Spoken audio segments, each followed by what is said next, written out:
galera, beleza? Eu sou a Ana, do canal Mamãe. Quando eu não tenho nada pra falar, eu não falo besteira.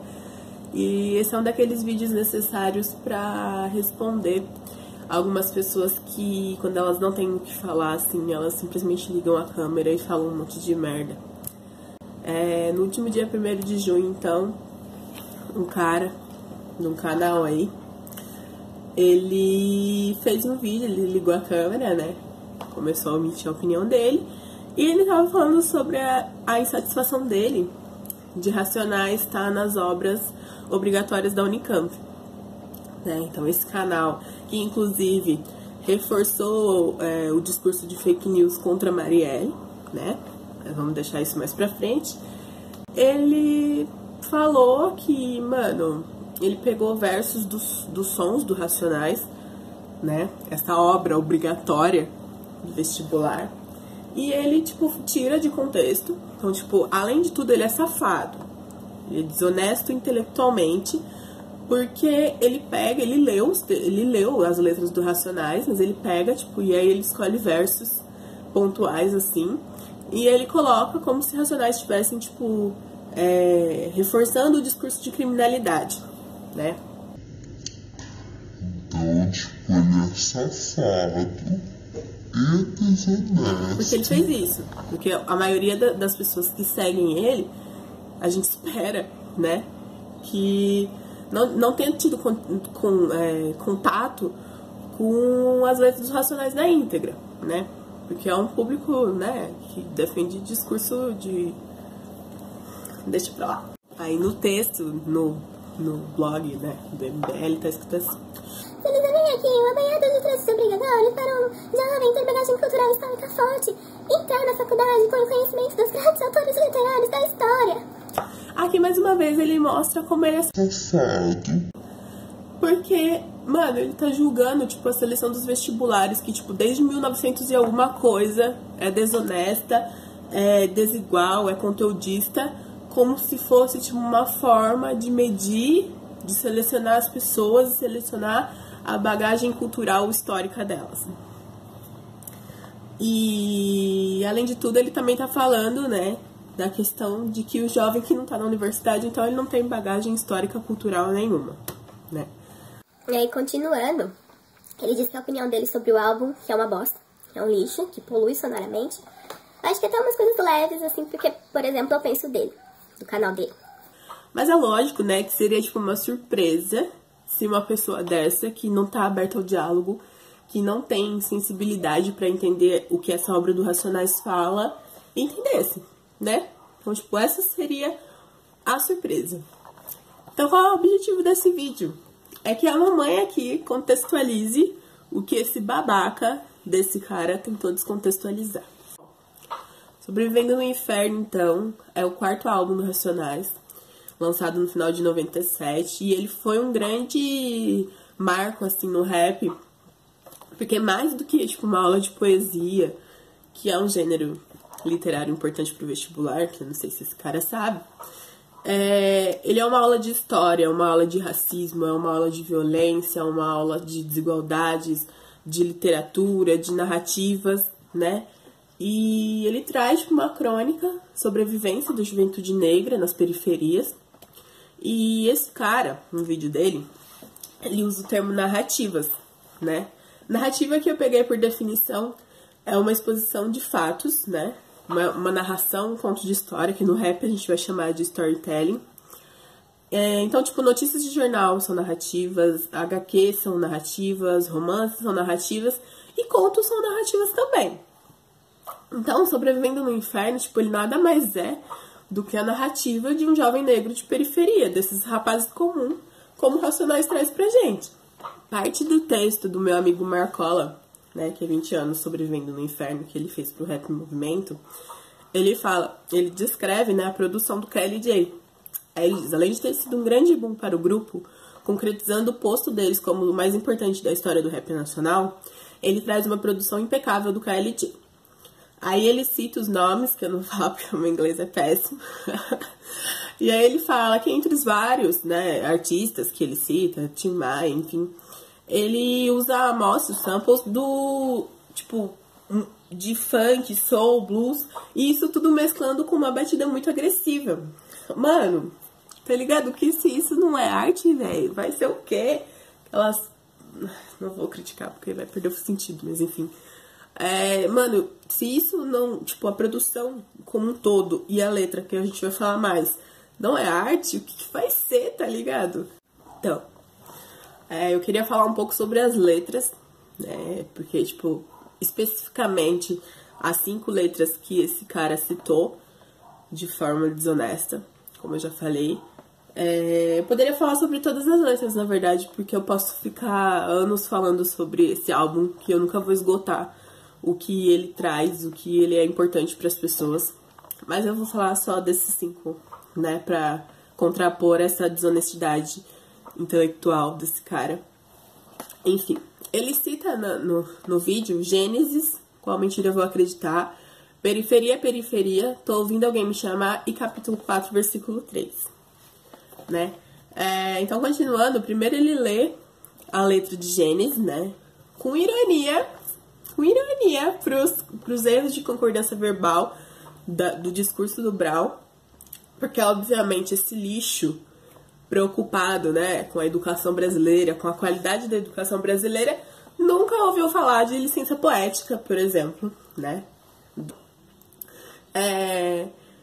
O Brown, ele coloca, né, que Deus fez as coisas boas, né, que o homem chegou com as coisas ruins, e no fim ele afirma, tipo, que ele, enquanto jovem negro, ele tem uma Bíblia velha, representando, tipo, a religião como era forte naquela época, e até pro Brown, né, que, tipo, que a religião era presente para eles nessa época, uma pistola automática representando a criminalidade e o sentimento de revolta, tipo, comum a todos nós.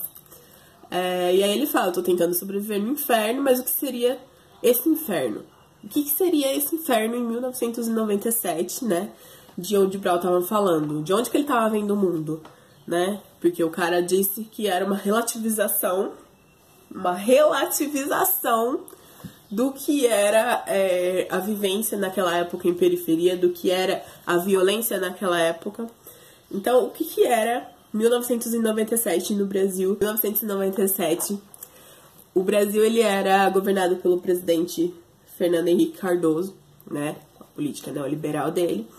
Ou seja, a intervenção do Estado na economia é mínima. As privatizações das empresas estatais aconteceram, das empresas públicas. Redução dos direitos trabalhistas, porque você flexibiliza as legislações e a política trabalhista. E aí, todas essas coisas, tipo, todas as tomadas de decisão dele andavam também de mãos dadas com a busca, tipo, pela democracia racial, tá ligado? Tipo, aquela ideia de que as pessoas são todas iguais e convivem harmonicamente. E, enfim, era uma busca dele. Inclusive, eles produziram, tipo, um documento, acho que é Em Busca da Democracia Racial, mesmo nome. E aí, tipo, depois que o Fernando Henrique ficou no poder, ele foi reeleito em 99, né? Tipo, e aí, o que vai importar pra gente? Ele fez algumas mudanças, tipo, na educação brasileira, né? Em 96, então, tipo, ele aprova a Lei de Diretrizes e Bases. Lei de Diretrizes e Bases.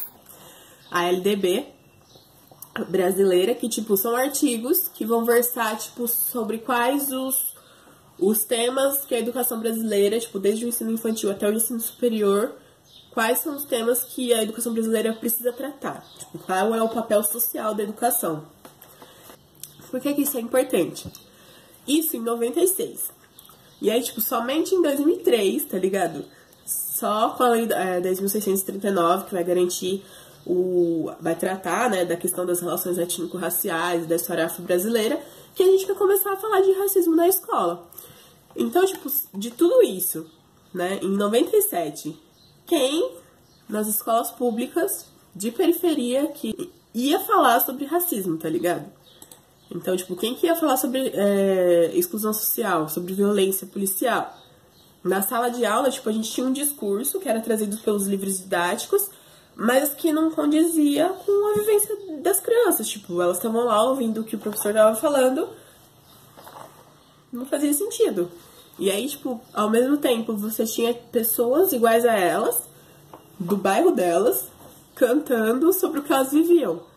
Então, tipo, era justamente o que Racionais cantava que esses jovens reconheciam. E era, tipo, era próximo do que a realidade deles trazia pra eles. Então, tipo, difícil, né? Tipo, você não reconhecer na narrativa próxima a você, a sua identidade, e reconhecer, tipo, no que um cara europeu contou sobre a sua história. Então, tipo, aí também é a importância da representatividade do Racionais. Além disso, tipo, numa pesquisa rápida, assim, que você faz, tipo, sobre como era o Brasil em 97, a gente acha um texto que, tipo, sintetiza essa questão da violência também, ainda explicando sobre o que era ser um jovem em 97. Brasil da corrupção e da impunidade.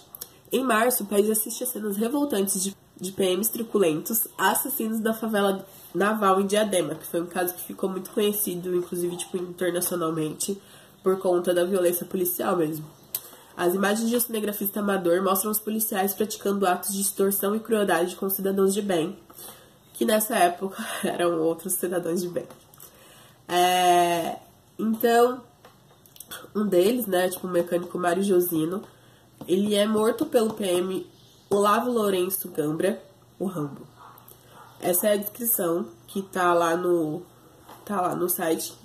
Continuando ainda sobre as estatísticas que, tipo, Racionais traz um pouco nas músicas, eu procurei uma matéria da Folha de 98, que ela vai trazer dados desse programa que mede as informações sobre mortalidade nas cidades de São Paulo.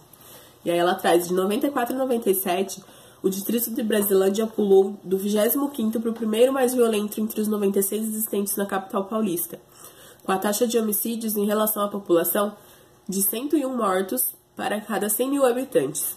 Por que esses dados são importantes? Revelam, tipo, o inferno o qual o Brown estava se relacionando, né? Tipo, o qual ele menciona que ele estava tentando sobreviver. E aí também, tipo, é um dos motivos pelo qual ele fala a questão de periferia ser periferia, tá ligado? Não importa onde você tá. Então, querido, o Brown, nesse discurso, não tá relativizando nada. Ele não tá criando uma história, criando um ambiente que ele não fazia parte. Ele estava descrevendo a realidade dele, simplesmente o que ele vivenciava, o que a maioria dos jovens de periferia vivenciavam naquela época. Afinal, periferia é periferia. E sendo na Brasilândia ou no Jardim Ângela, as taxas de violência, a descrição daquela realidade era a mesma. A segunda música que ele cita é Qual Mentira Eu Vou Acreditar, que é tipo assim, é uma das poucas músicas do álbum que vai relatar o lazer, assim, né? Tipo, ele vai estar falando sobre o Ed Rock, o Ice Blue, tá saindo na noite pra procurar diversão, assim. E ele vai falar, tipo, o que eles passam durante esse percurso, tá ligado? Então, mesmo relatando o lazer, ele vai trazer alguns discursos que são reproduzidos por pessoas preconceituosas, que depois, tipo, tentam justificar de uma maneira ridícula. Por isso o refrão da música, tipo, tem que saber lidar, né? Em qual mentira que eu vou acreditar. Então, tipo, o primeiro exemplo que ele dá é a questão de ser um suspeito. Essa parte é muito boa, gente. Porque, né, o Ed Rock tá narrando, né? E aí ele fala sobre a questão dele ser, tipo, um jovem negro de periferia. Então, ele é um suspeito profissional, né? Ele é pós-graduado, ele é bacharel em toma geral. Por quê? Porque é uma pessoa que passa por isso sempre, né? Então, tipo, ele é especializado em tomar geral da polícia. Esse lixo desse cara desonesto, né, mentiroso, tendencioso, disse que tomar geral é, tipo, assaltar, tá ligado? Tipo, ele ainda fala... ele ainda fala de maneira totalmente debochada. Ele olha e ele diz... Quem não entendeu, tomar geral é assaltar. O Ed Rock continua, então, e aí ele vai argumentar a questão do racismo, tá ligado? Ele vai falar, quem é preto como eu já tá ligado qual é. Nota fiscal RG, polícia no pé. E aí ele fala, né, tipo, depois que ele toma geral, que, tipo, reproduzindo a voz do policial, ele fala: escuta aqui, o primo do cunhado do meu genro é mestiço. Racismo não existe, comigo não tem disso. Então, tipo, é uma coisa que a gente ouve muito assim, tipo, antes da pessoa falar qualquer bosta, ela fala: mas o primo da mãe do vizinho, do meu cachorro, do tio da minha irmã, ele é moreninho. E aí eles estão descrevendo a cena da festa, as ideias do Blue, que se intitula A Versão Africana, Dom Juan. E aí ele fala também sobre, tipo, uma mina que parecia da hora e se revela racista, né? Dizendo que não gosta de neguinho de salão, que a maioria é maluqueiro e ladrão. Isso é um estereótipo de gente racista. E também é, tipo, uma das mentiras que eles escolhem se vão acreditar ou não. A narrativa continua, então, e aí eles começam a falar de humano, tipo, e chega, tipo, e aí eles descrevem, tipo, a cena do cara indo comprar droga na biqueira de maneira totalmente poética. Que ele fala: esse cara é dentista, sei lá. Diz que a firma dele chama Boca S.A. Será material de construção, vendedor de pedras, lá na Zona Sul era patrão. Tipo assim, essas três situações são criadas, principalmente a última, através de metáforas, que é uma figura de linguagem importante para quem vai fazer vestibular.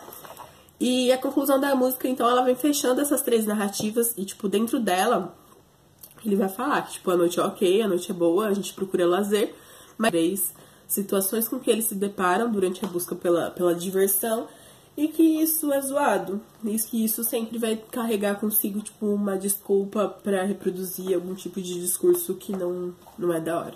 O terceiro som, periferia, periferia, é uma frase utilizada também, tipo, pelo rapper GOG no Brasília Periferia, que é uma faixa do disco Dia a Dia na Periferia. E, tipo, além disso, tem várias menções a outras frases dele na música. E ela, tipo, fala que, mano, não importa se você tá em Brasília, que é onde o GOG vive, ou se você tá no Capão Redondo, que é de onde o Racionais estava falando, que a dinâmica das pessoas na periferia é basicamente a mesma. Então, tipo, eles falam periferia, periferia, porque é o que acontece, tipo, não importa onde você tá. Então, tipo, dentre os vários problemas sociais e violências que a periferia é exposta, o Ed Rock, né, que vai ser o narrador. O narrador, ele faz, tipo, uma trajetória, assim, de como é a dinâmica da droga, né, nesses espaços, tipo. Então ele vai começar, tipo, mencionando as crianças indo pra escola, né, que estão em contato com essas pessoas utilizando drogas. E como isso é uma variável importante também para influenciar na vida dele, tipo, para influenciar no que tá mais perto ali, né. E aí ele coloca também a figura do pai ausente, né, porque tá trabalhando o tempo todo, e coloca também a sua crítica ao sistema capitalista, né, que vai exigir que essa pessoa não tenha planos para a vida dela, porque, tipo, a vida dela tá limitada a ela trabalhar. Então, tipo, ela vai sair de casa cedo, ela vai trampar o dia inteiro, às vezes fazer hora extra pra, tipo, ter uns trocados a mais, voltar pra casa à tarde, tipo, no outro dia retomar essa rotina. Então, tipo, tudo isso toma um tempo que a pessoa não tem tempo pra ficar com a família. E foi essa crítica, tipo, pontual, assim, que ele fez, que incomodou o lixo humano lá, que fez o vídeo. Porque ele disse... nossa, as pessoas não são escravas do capitalismo. Fazer o quê? E aí, então, né, a segunda parte da música, ele vai colocar: muita pobreza, história, violência. Nossa raça tá morrendo mais cedo, não me diga que está tudo bem. Por quê? Anteriormente ele vai descrever, tipo, a saga de um cara de 19 anos que vai começar a usar drogas e vai acabar assaltando um cara, um trabalhador que tava voltando do trampo pra fumar crack. E aí esse cara vai comprar uma arma e vai matar esse menino quando ele entrar na casa dele. Então, tipo assim, ele tá falando sobre esse ciclo de violência que a droga traz, porque, tipo, as pessoas, elas perdem as rédeas, tipo, do que elas estão fazendo, e as outras, tipo, são contaminadas por essa violência que são expostas também, e que isso, tipo, gera um ciclo de violência muito grande, né? E aí o Ed Rock termina também, né, denunciando toda a violência que é gerada pela droga, mas que ela, tipo, ela não é produzida ela é produzida na periferia, mas, tipo, ela não é criada ali. Ela é introduzida ali. Porque, né, ele fala, quem vende droga pra quem? Vem pra cá de avião, pelo porto ou cais. Não conheço o pobre dono de aeroporto e mais. Fico triste pra saber que quem morre no dia a dia é gente igual eu e a você. Por que que ele coloca isso? Porque, mano, quantos aécios estão presos por helicópteros de cocaína? E quantos vizinhos seus estão presos por porte de, tipo, 1 grama de maconha? A gente evidencia que a guerra às drogas no Brasil tem um CEP, tem uma cor, tem um estereótipo. Acabando, socorro. A quarta música citada, eu tô ouvindo alguém me chamar. Essa aqui é a melhor, gente, socorro. É justamente o maior som do disco, tem seus mais de 10 minutos de som. Ele traz uma narração, tipo, em primeira pessoa, da reflexão dos sentimentos de um cara que acabou de levar um tiro, tá ligado? Enfim, esse som de um cara que acabou de levar um tiro, que tá narrando a sua vida ali, agonizando, o cara disse que é uma Exaltação da bandidagem, é a exaltação da criminalidade, da vida de bandido, e que isso não é legal ter no vestibular. Né? Então, esse som, ele começa com alguém falando, tipo, mano, o Guina mandou isso aqui pra você, e tem o som dos tiros, né? E aí entra essas reflexões em primeira pessoa do personagem, tipo, o que traz mais veracidade, o que traz mais sentimento, mais te leva ali pro personagem, tipo, você consegue enxergar, né, ele ali agonizando, né, enfim. Então, primeiramente, ele vai descrever o personagem do Guina, né, que vai ser o cara que vai influenciar ele, que vai ser o professor dele no crime. Ele vai evidenciar, tipo, a personalidade, as ações, vai falar que ele não tinha dó. E além de descrever os assaltos, os assassinatos a sangue frio e tal, ele vai trazer, tipo, a situação, ele vai contrapor com a situação dele ali baleado no chão. Então, tipo assim, ele vai trazer a experiência do que era o Guina, de quem foi o Guina pra ele, e vai trazer também que ele tá ali no chão, tipo, vendo a vida dele escorrer pela escada, tipo, então, tipo, o sangue dele tá escorrendo pela escada. Também outra figura de linguagem importante. E aí, tipo, nessa sequência, tem uma sequência muito foda, assim, que ele remete a uma justificativa, porque seria a personalidade do Guina, né? Então ele fala: Lembro que um dia o Guina me falou que não sabia bem o que era amor. Falava quando era criança, era uma mistura de ódio, frustração e dor. De como era humilhante ir pra escola, usando a roupa dada pela esmola. De ter um pai inútil, digno de dó, mais um bêbado filho da puta e só. Sempre mesma média, todo dia igual, sem feliz aniversário, Páscoa, Natal, longe dos cadernos, bem depois, a primeira mulher de 22. Prestou vestibular no assalto do busão, numa agência bancária e se formou ladrão. Não se sente mais inferior, aí neguinho agora eu tenho meu valor. O meu flow, como vocês perceberam, é digno de dó, mas enfim, calma aí. E aí ele continua dizendo, tipo, admiração pela linha de frente, por essa, tipo, personalidade de liderança mesmo do Guina. E aí ele fala como isso é comum nas periferias, como esse misto de personalidade forte, de liderança, de inteligência, é desperdiçado, assim. E ele coloca que, tipo, isso teria dado certo, tipo, numa empresa, numa multinacional, mas que, infelizmente, acaba mofando atrás das grades. Tipo, é uma situação comum que acontece. E aí, tipo, o arrependimento dele se concretiza quando ele descreve o irmão dele, né? Ele fala que eles tinham uma história... não, eles tinham a mesma criação, mas a história do irmão dele foi diferente. O irmão dele, ele não acabou não entrando nesse ciclo de violência, ele tinha o sonho dele de estudar, ser doutor, enfim. E aí ele consegue. E aí, tipo, no fim, agonizando já, ele fala que, tipo, o caminho dele foi errado. Ele começa a citar as paranoias dele, o que ele sonha, o que ele pensa por matar pessoas e tal, por se envolver nessa violência. E aí ele fala que, tipo, se ele conseguir sair dali, ele vai mudar. Só que aí no fim da música a gente entende que ele morreu porque o som de batimento cardíaco durante o som todo, no fim ele para. Então a gente entende que ele morreu. E aí, tipo, mano, quem é o otário, tá ligado? Que entende que uma narrativa dessa colocando essa situação de uma pessoa agonizando, morrendo ali por tiroteio. É, tipo, uma exaltação, é uma... Tipo, mano, da hora você ter essa caminhada, tá ligado? A última música citada, mano, é a minha preferida, porque eu amo o capítulo 4, versículo 3, porque ela é maravilhosa, porque... A gente canta com os dedos pra cima, assim, que se for. Enfim, é capítulo 4, versículo 3, né?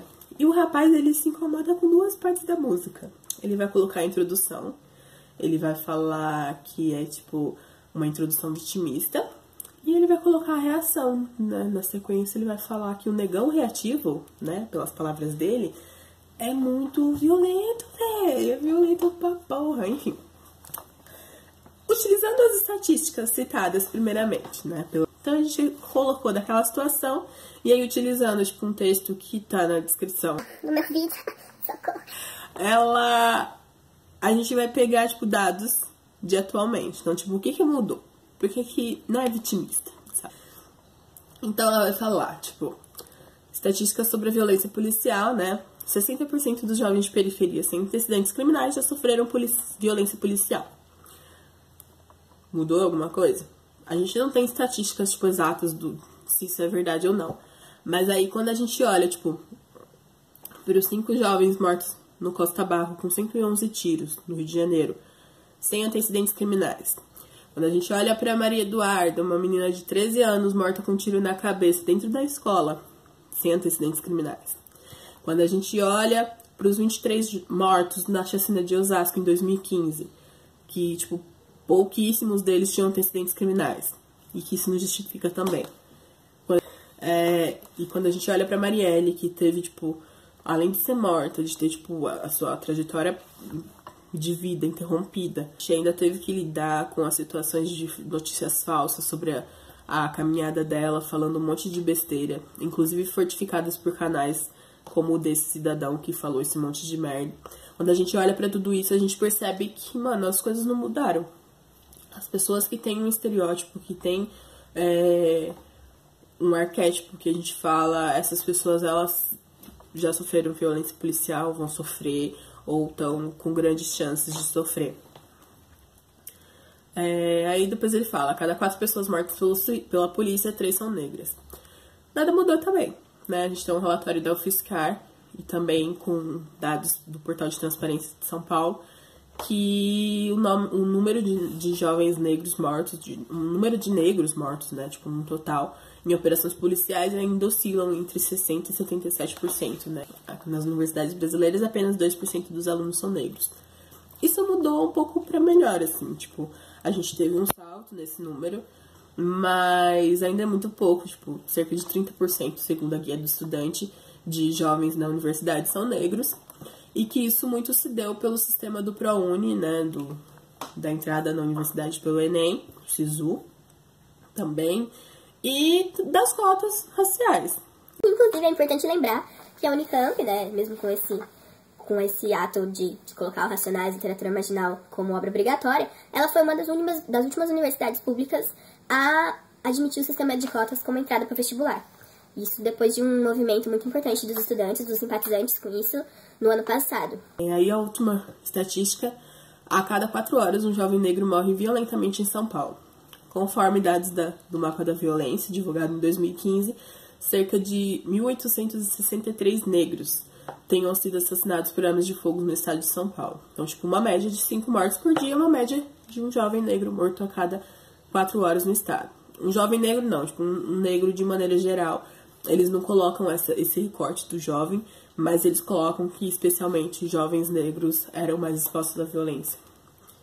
A segunda parte do som, né? O Brown começa, tipo, a ser esse negão reativo. Eu adorei esse termo, negão reativo. Tipo, um elemento químico, tá ligado? Que elemento químico você gosta? Eu sou um negão reativo. Ele coloca...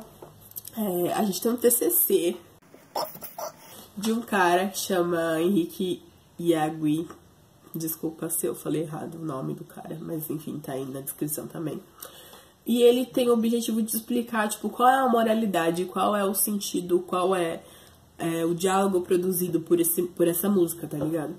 E aí ele fala, mano, essa música ela é importante porque o Racionais consegue articular 3 discursos importantes para as pessoas negras de periferia naquela época. Ele vai articular o discurso da teologia cristã, então, tipo, a parte que o Brown tá se colocando, se testando, colocando sobre a sua personalidade, ele tá falando como se fosse um diálogo de Deus com o homem, tipo, essas situações de julgamento, de se vai pro inferno ou não, essa situação ele coloca como teologia cristã. Vai colocar os códigos morais e éticos do crime, então, tipo assim, o que pode, o que não pode, mas enfim, o que é admitido, o que não é, toda essa situação. E a estrutura social baseada no racismo, então, tipo, o racismo institucional também vai ser colocado. E aí, tipo, esses 3 pontos articulados, eles vão criar, mano, um diálogo maravilhoso, incrível, que é o que é essa música, que ela é maravilhosa. Mais uma vez, utilizando figuras de linguagem. Como excelentes escritores que são. Que esse cara não deve se tocar. De forma metafórica, né? Metáfora. É uma situação que você vai colocar ali para representar uma outra situação real. Enfim, de forma metafórica.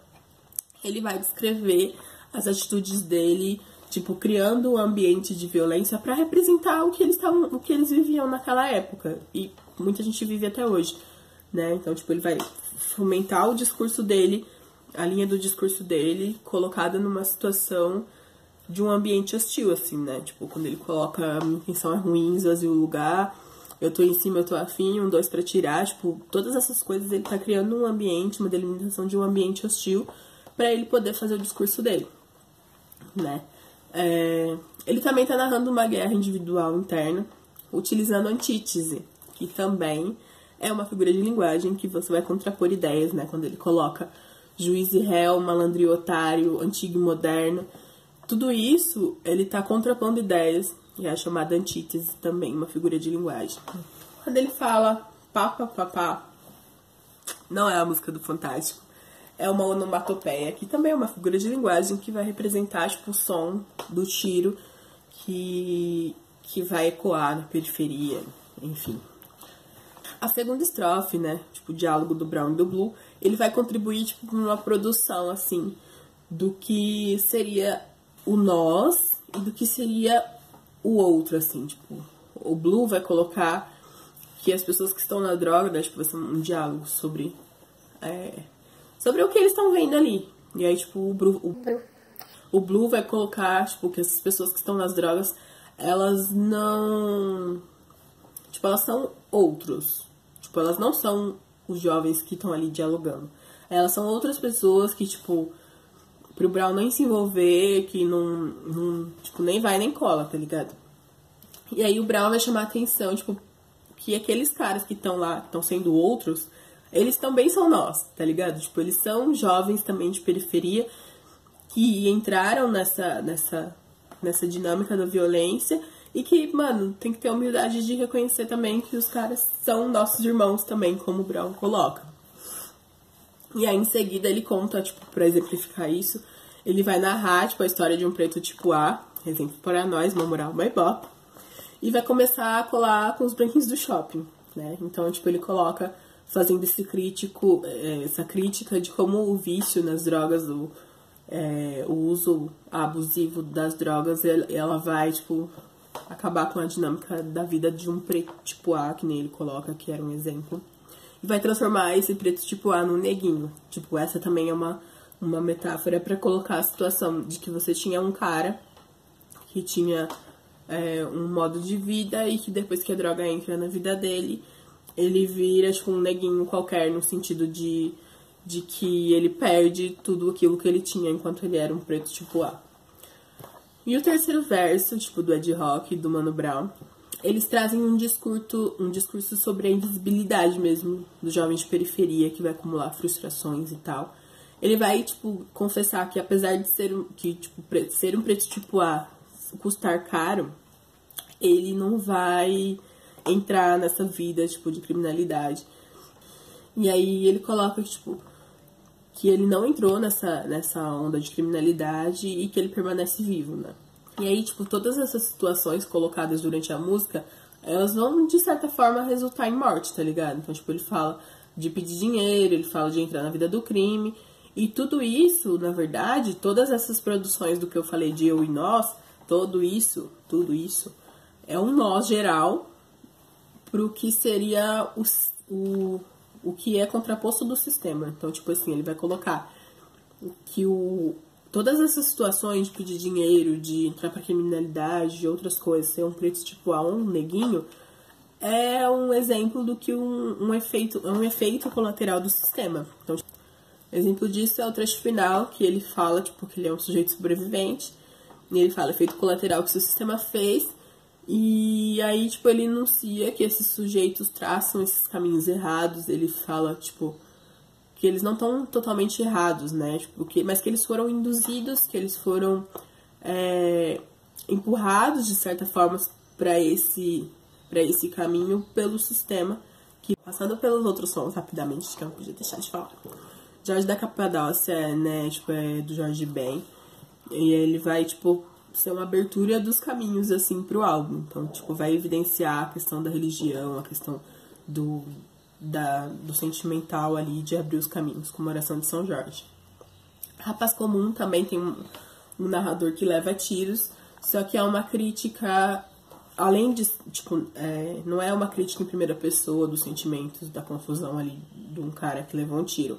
É uma crítica, tipo, ao que acontece, de certa forma, é comum para os jovens periféricos, tipo, essa violência, esse sentimento de não ser a próxima vítima. Diário de um Detento, né, vai contar a trajetória de um presidiário do Carandiru, vai ser uma parceria do Brau com o Josenir, que é um ex-detento, que, tipo, tinha um diário baseado, que relatava a sua vida no presídio. E aí, tipo, esse som ele vai ser escrito nos primeiros dias de outubro, vai ser um diário mesmo. Que foi quando aconteceu o massacre no Carandiru, em 92. A letra, além de descrever, tipo, os sentimentos do detento ali, que tá ali naquela situação, ela vai descrever também, tipo, críticas ao sistema carcerário, sabe? E além disso, vai ser um salve pra molecada também, né? Quando ele fala, tipo, pega seus artigos importados, limpa o rabo, tá ligado? Tipo, não importa nada, vai ser apenas mais um cara lá de calça bege, que nem ele fala, que inclusive Lúcifer é só um cara lá dentro, tá ligado? E aí ele vai terminar com a descrição da rebelião que se tornou um massacre, isso também é muito importante. Fórmula Mágica da Paz também, que vai finalizar o disco. Ela vai trazer uma reflexão do Brau, tipo, sobre a trajetória dele, dos 27 anos de idade dele na época. E na análise dele, tipo, ele vai se reconhecer como um cara que cresceu admirando os ladrões e mais velhos, né? Só que ele vai ver que, tipo, mano, malandragem de verdade naquele ambiente é viver, é você se manter vivo. E que ele admite ser um vencedor, né? Já que, tipo, a mãe dele poderia ser uma das muitas que choram. E quando ele termina, né? O fato dele dizer, não me olhe assim, eu sou igual a você, é o que dá, tipo, pras pessoas a esperança que, tipo, mano, se o cara conseguiu ser um cara de sucesso com a mesma situação que a gente e que ele conseguiu, tipo, encontrar uma outra forma, encontrar a fórmula mágica da paz dele, né, através do rap, através de outras coisas, da parte cultural, que eles consigam também, tipo, ter uma história semelhante, apesar de que meritocracia não existe, mas que essa situação de você enxergar outra possibilidade, ela existe e ela fica muito evidente com isso. Dito tudo isso, né, fica evidente, tipo, a importância dessa construção magnífica desse álbum, que tem uma importância histórica e social enorme, que já tinha pra gente e agora tem na academia também.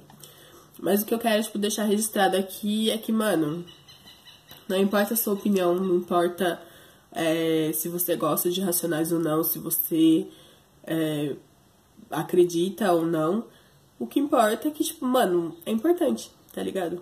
É importante essas músicas pra conscientização, pra construção de identidade e autoestima de jovens negros, de jovens de periferia, e a emancipação dessas pessoas periféricas brasileiras, porque através desse discurso elas vão entender que, tipo, elas estão numa situação gerada por um sistema que deveria, tipo, garantir alguns direitos e que nem o básico garante, né? Quando tem uma letra que fala que, tipo, os caras foram lá, fizeram um monte de medição e nunca mais voltou, tá ligado? Isso é importante também.